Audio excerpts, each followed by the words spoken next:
അസ്സലാമലൈക്കും dear friends. ഇന്നത്തെ നമ്മുടെ സ്പെഷ്യൽ നിങ്ങൾ ആരും ഇതുവരെയും ട്രൈ ചെയ്ത് നോക്കിയിട്ടില്ലാത്ത ഒരു അടിപൊളി വെറൈറ്റി റെസിപ്പിയാണ്. നമ്മുടെ ഈ വീഡിയോ കണ്ടുകൊണ്ടിരിക്കുന്ന സമയത്ത് നിങ്ങൾക്ക് ഇഷ്ടപ്പെടുകയാണെങ്കിൽ ഒന്ന് ലൈക്ക് ചെയ്തേക്കണേ. അതുപോലെ തന്നെ നമ്മുടെ ഈ ചാനൽ ആദ്യമായിട്ട് കാണുന്നവരും ഇതുവരെയും സബ്സ്ക്രൈബ് ചെയ്യാത്തവരും പ്ലീസ് ഒന്ന് സബ്സ്ക്രൈബ് ചെയ്തേക്കണേ. ഞാനിടുന്ന വീഡിയോസ് ഉടനടി കിട്ടുന്നതിനായി സബ്സ്ക്രൈബ് ബട്ടന്റെ തൊട്ടടുത്ത് കാണുന്ന ബെല്ലൈക്കൺ കൂടി ക്ലിക്ക് ചെയ്തിട്ട് ഓൾ എന്ന ഓപ്ഷൻ എനേബിൾ ചെയ്യാനും മറക്കല്ലേ. ആദ്യത്തിന് ഇതിനായിട്ട് ഞാനിവിടെ 250 ml കപ്പിന് 3 കപ്പ് ഇഡലി റൈസ് ആണ് ഇട്ട് കൊടുക്കുന്നത്. ഇഡലി റൈസിന് പകരമായിട്ട് സാധാരണ പച്ചരി എടുത്താലും മതി. അപ്പൊ അതാ 3 കപ്പ് ഇഡലി റൈസ് ഇട്ട് കൊടുത്തിട്ടുണ്ട്. ഇതുപോലത്തെ അളവ് കപ്പ് ഇല്ലാന്നുണ്ടെങ്കിൽ സാധാരണ വെള്ളവും ചായയൊക്കെ കുടിക്കുന്ന ഗ്ലാസ്സിൽ 3 ഗ്ലാസ് ഇഡലി റൈസ് അളന്നെടുക്കാം. ഇനി നല്ലതുപോലെ ഒന്ന് കഴുകിയെടുക്കാം. അപ്പൊ നന്നായിട്ട് വെള്ളം ഒഴിച്ച് നല്ലതുപോലെ തിരുമി ഇതുപോലെ കഴുകി എടുക്കാം. അപ്പം അരി നല്ലതുപോലെ 4-5 പ്രാവശ്യം തിരുമി കഴുകി എടുത്തിട്ടുണ്ട്. നല്ലതുപോലെ തിരുമി നല്ലോണം കഴുകി എടുക്കുക. എന്നിട്ട് മുങ്ങിക്കിടക്കത്തക്ക രീതിയിൽ വെള്ളം ഒഴിച്ചു കൊടുക്കാം. 7-8 മണിക്കൂർ ഇത് കുതിർക്കാൻ വേണ്ടി വെക്കാം. ഇത് അരി കുതിർന്ന് വരുമ്പോൾ നല്ല വെള്ള കളറായി മാറും. മൂടി വെക്കാം. അപ്പൊ നമ്മൾ എത്ര കപ്പിലാണോ അരി അളന്നെടുത്തിട്ടുള്ളത് അതിന്റെ ആ ഒരു കപ്പിന്റെ അളവിൽ തന്നെ ഒരു 1/4 കപ്പ് ഉഴുന്നിട്ട് കൊടുക്കാം. ഗ്ലാസ്സിലാണെന്നുണ്ടെങ്കിൽ ഒരു 1/4 ഗ്ലാസ് ഉഴുന്നിട്ട് കൊടുക്കുക. എന്നിട്ട് 2-3 പ്രാവശ്യം ഒന്ന് വെള്ളം ഒഴിച്ച് നന്നായിട്ടൊന്ന് തിരുമ്മി കഴുകി വൃത്തിയാക്കിയതിന് ശേഷം നമ്മൾ മുങ്ങിക്കിടക്കത്തക്ക രീതിയിൽ വെള്ളം ഒഴിച്ച് ഒന്ന് കുതിർക്കാൻ വെക്കാം. ഉഴുന്ന് 2-3 പ്രാവശ്യം കഴുകി വൃത്തിയാക്കി എടുത്തിട്ടുണ്ട്. ഇനി മുങ്ങിക്കിടക്കത്തക്ക രീതിയിൽ വെള്ളം ഒഴിച്ച് കുതിർക്കാൻ വെക്കാം.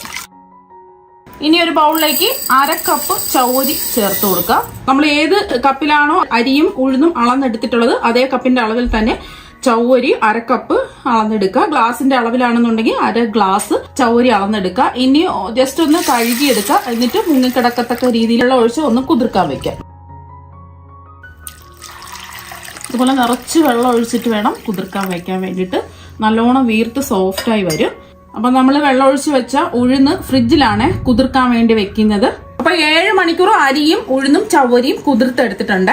അപ്പൊ എല്ലാം നന്നായിട്ട് അതാ കുതിർന്ന് വന്നിട്ടുണ്ട്. ഇതിലുള്ള വെള്ളം കളയരുത്. ഈ ഉഴുന്നിന്റെ വെള്ളത്തിലാണ് നമ്മളിത് അരച്ചെടുക്കുന്നത്. അപ്പൊ അതാ കണ്ടില്ലേ, ചവരിയും നല്ല കുതിർന്ന് സോഫ്റ്റ് ആയിട്ട് വന്നിട്ടുണ്ട്. ഈ ചവരിയിലുള്ള വെള്ളം കളഞ്ഞിട്ട് വേണം അരിയും ചവരിയും ഒന്നിച്ചാണ് അരയ്ക്കുന്നത്. ഉഴുന്ന് സെപ്പറേറ്റ് ആണ് അരയ്ക്കുന്നത്.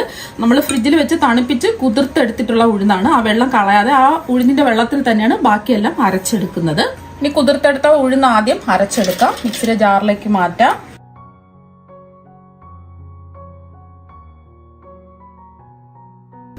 കുറച്ച് ഒഴിച്ചു കൊടുക്കാം.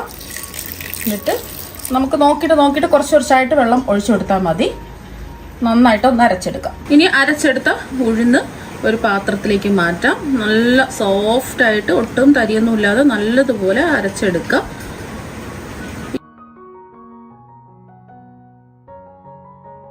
ഒരുപാട് വെള്ളം ഒഴിക്കാതെ കുറച്ച് വെള്ളം ഒഴിച്ച് നല്ല കട്ടിക്ക് ഇതുപോലെ അരച്ചിട്ടെടുക്കാം.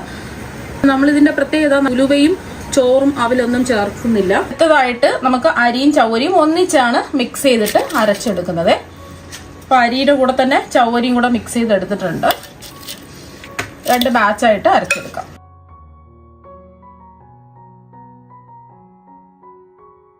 അപ്പൊ ഇതിന് നമ്മൾ ഉഴുന്ന് കുതിർത്ത വെള്ളമാണ് എടുക്കുന്നത്.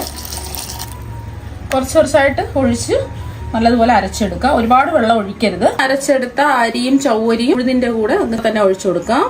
കുഞ്ഞു തരികളായിട്ട് വേണം അരച്ചെടുക്കണം. ഒരുപാട് പേസ്റ്റ് പരുവത്തിൽ അരച്ചെടുക്കരുത്. നമ്മൾ പിടിച്ച് നോക്കുന്ന സമയത്ത് ചെറിയ കുഞ്ഞു തരികൾ പോലെ കിടക്കണം. അപ്പൊ 2ാമത്തെ ബാച്ചും അരച്ചെടുത്തിട്ടുണ്ട്.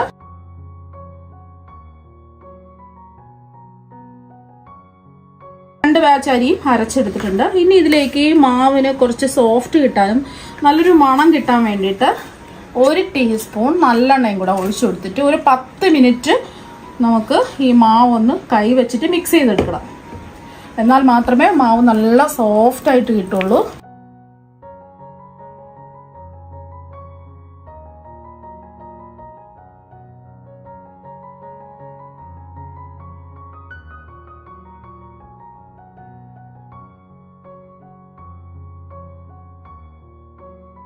അപ്പോൾ ഒരു 10 മിനിറ്റ് കൈവച്ചിട്ട് ഇതുപോലെ ഒന്ന് മിക്സ് ചെയ്ത് എടുത്തിട്ടുണ്ട്. എന്നാൽ മാത്രമേ നല്ല സോഫ്റ്റ് ആയിട്ട് കിട്ടുള്ളൂ. ഇനി നമുക്ക് മൂടി വെച്ച് ഒരു 7 മണിക്കൂർ റെസ്റ്റ് ചെയ്യാൻ വെക്കാം. അപ്പൊ 7 മണിക്കൂർ മാവ് റെസ്റ്റ് ചെയ്യാൻ വെച്ചിട്ടുണ്ട്. കണ്ടില്ലേ, പൊങ്ങി മാവ് വന്നിട്ടുണ്ട്. അടപ്പ് നമുക്ക് തുറക്കുമ്പോൾ തന്നെ മനസ്സിലാക്കാൻ പറ്റും, നല്ലോണം പൊങ്ങി വന്നിട്ടുണ്ട്. അപ്പൊ മാവ് കണ്ടില്ലേ, നല്ലതുപോലെ പൊങ്ങി അടിപൊളിയായിട്ട് വന്നിട്ടുണ്ട്. നല്ല സോഫ്റ്റ് ആയിട്ടുള്ള മാവാണ്.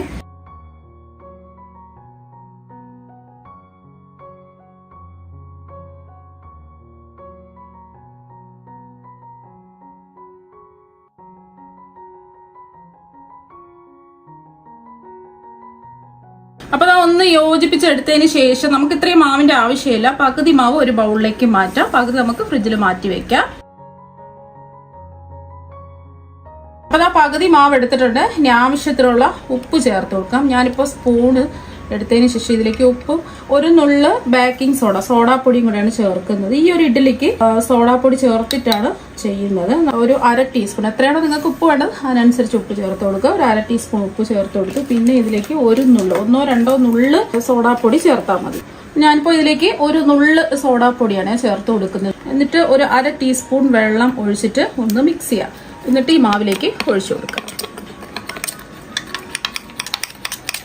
നന്നായിട്ട് മിക്സ് ചെയ്യാം. എന്നിട്ട് മാവിലൊഴിച്ച് നല്ലതുപോലെ മിക്സ് ചെയ്തെടുക്കാം.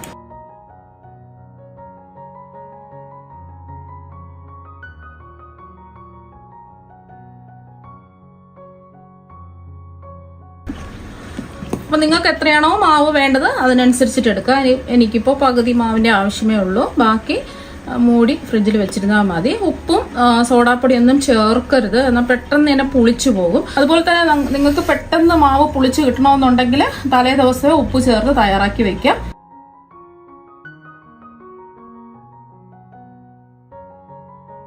ഇഡ്ഡലിയുടെ ബാറ്റർ ഇവിടെ റെഡി ആയിട്ടുണ്ട്. ഈ സമയം ഉപ്പൊക്കെ ഉണ്ടോ എന്ന് നോക്കാം, ആവശ്യമെങ്കിൽ ഉപ്പ് ചേർത്ത് കൊടുക്കാം. അപ്പൊ ഇഡ്ഡലി തയ്യാറാക്കാൻ വേണ്ടിയിട്ട് ഇഡ്ഡലി ചെമ്പില് വെള്ളം തിളപ്പിക്കാൻ വെച്ചിട്ട് ഒരു തട്ട് വെച്ചെടുത്ത്, തട്ട് ഒന്ന് ചൂടാവണം. ചൂടായതിനു ശേഷം ഇതുപോലെ എണ്ണ ഒന്ന് ബ്രഷ് ചെയ്ത് കൊടുക്കാം. നമ്മുടെ ബാറ്റർ ഒഴിച്ചു കൊടുക്കാം.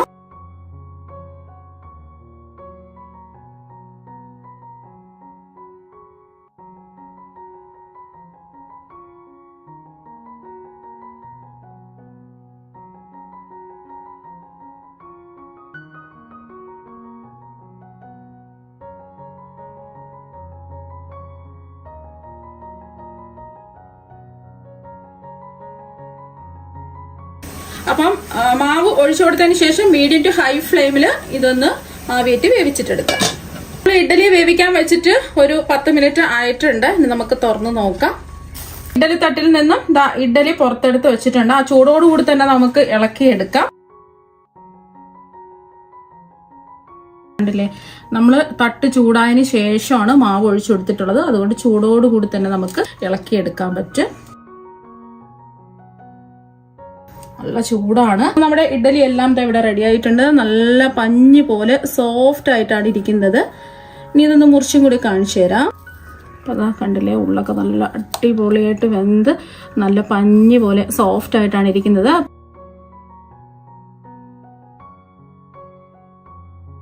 അപ്പൊ ഇതുപോലെ ഇഡ്ഡലി ഒരു പ്രാവശ്യം ഒന്ന് ട്രൈ ചെയ്ത് നോക്കുക. തീർച്ചയായും നിങ്ങൾക്ക് എല്ലാവർക്കും ഒരുപാട് ഇഷ്ടമാകും. അപ്പൊ നമുക്ക് മറ്റൊരു വെറൈറ്റി വീഡിയോ ആയിട്ട് വീണ്ടും കാണാം. താങ്ക്